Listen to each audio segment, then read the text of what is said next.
দর্শক, এবারে জানবো নিত্য প্রয়োজনীয় পণ্যের বাজার পরিস্থিতি। এই মুহূর্তে রাজধানীর কারণ বাজারে আছেন আমাদের সহকর্মী SM তানভীর। তার কাছ থেকে জানবো আজকের বাজার পরিস্থিতির খবর। তানভীর, নিত্য প্রয়োজনীয় পণ্যের বাজার পরিস্থিতি কেমন দেখছেন আমাদের জানাবেন।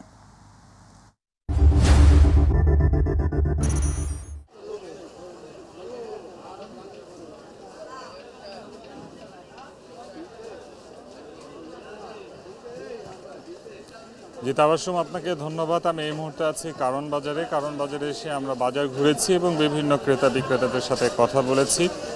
এই মুহূর্তে বাজারে যে বিষয়টি, যে পণ্যটি নিয়ে সবচেয়ে বেশি আলোচনা হচ্ছে সেটি হচ্ছে সয়াবিন তেল। আপনারা জানেন যে গত সোমবার সরকারের পক্ষ থেকে লিটার প্রতি ৮ টাকা দাম বাড়ানো হয়েছে সয়াবিন তেলের। খোলা সয়াবিন তেল ১৫৭ টাকা এবং বোতলজাত সয়াবিন তেল ১৭৫ টাকা নির্ধারণ করার পরেও কিন্তু বাজারে যে সংকট চলছিল কয়েক সপ্তাহ ধরে, সেই সংকট এখনও বিরাজমান রয়েছে।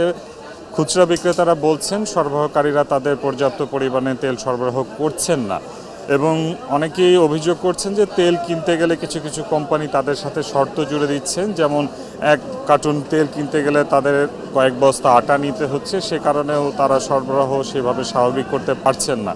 তবে অনেক বিক্রেতারা অভিযোগ করেছেন যে এখনও সরবরাহ স্বাভাবিক না হওয়ার কারণ হতে পারে আসলে সামনে আরও তেলের দাম বৃদ্ধি পেতে পারে।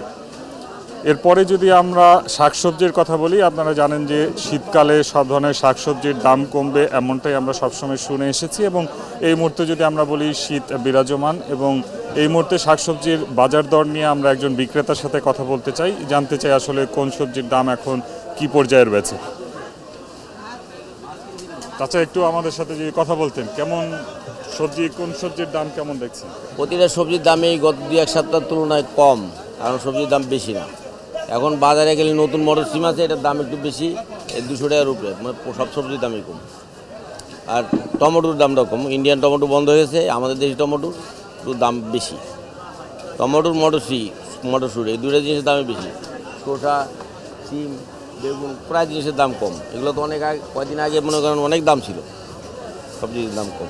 আলুর দাম আর আলুর দাম, পেঁয়াজ তো আমরা বিক্রি করি না, আলু এখন নতুন আলু আমাদের এই মাল হলো এক কোয়ালিটি, একেবারে দুধের স্বরের মতন কোয়ালিটি ভালো, এটা ৮০ টাকা কেজি। আলু ৭০ টাকা পাওয়া যায়, কিন্তু সেটা একটু নিম্নমানের, আমাদের মাল ভালো।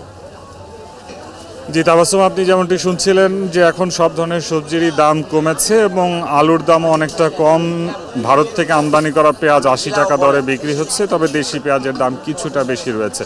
তবে এর মধ্যে আরেকটি নতুন অভিযোগ যুক্ত হয়েছে, সেটি হচ্ছে চালের দাম বাড়ানো হয়েছে। বলা হচ্ছে সিন্ডিকেটের কারণে চালের দাম বাড়ছে, কিংবা মিল সরবরাহকারীরা চাল সরবরাহ করছেন না, বলছেন ধানের সংকট রয়েছে। তো আসলে বিক্রেতারা যেমনটা বলছেন যে কোনো পণ্যের দাম বাড়লে সরকার তৎপর হলে সেই পণ্যটির দাম কমলেও অন্যান্য পণ্যের দাম আবার বেড়ে যায়। সেক্ষেত্রে ঊর্ধ্বমুখী সব বাজার এবং হিমশিম খেতে হচ্ছে তাদের বাজার করতে গিয়ে আসলে। এছাড়া যদি আমরা মাছ বাজারের কথা বলি, আগের দামে বিক্রি হচ্ছে মাছ থেকে শুরু করে মাংস, গরু এবং মুরগি, খাসি সব কিছুরই দাম আগের মতোই রয়েছে। ব্রয়লার মুরগি ১৯০ টাকা কেজিতে বিক্রি হচ্ছে এবং দেশি মুরগি, দেশি না যেটাকে আমরা আসলে সোনালী বলি, সোনালী মুরগি ২৯০ থেকে ৩০০ টাকা কেজিতে বিক্রি হচ্ছে। এছাড়া বাকি নিত্য প্রয়োজনীয় পণ্যের দাম স্বাভাবিক রয়েছে, তবে চিনির দাম কেজি প্রতি ৫ টাকা কমে ১২৫ টাকায় বিক্রি হচ্ছে।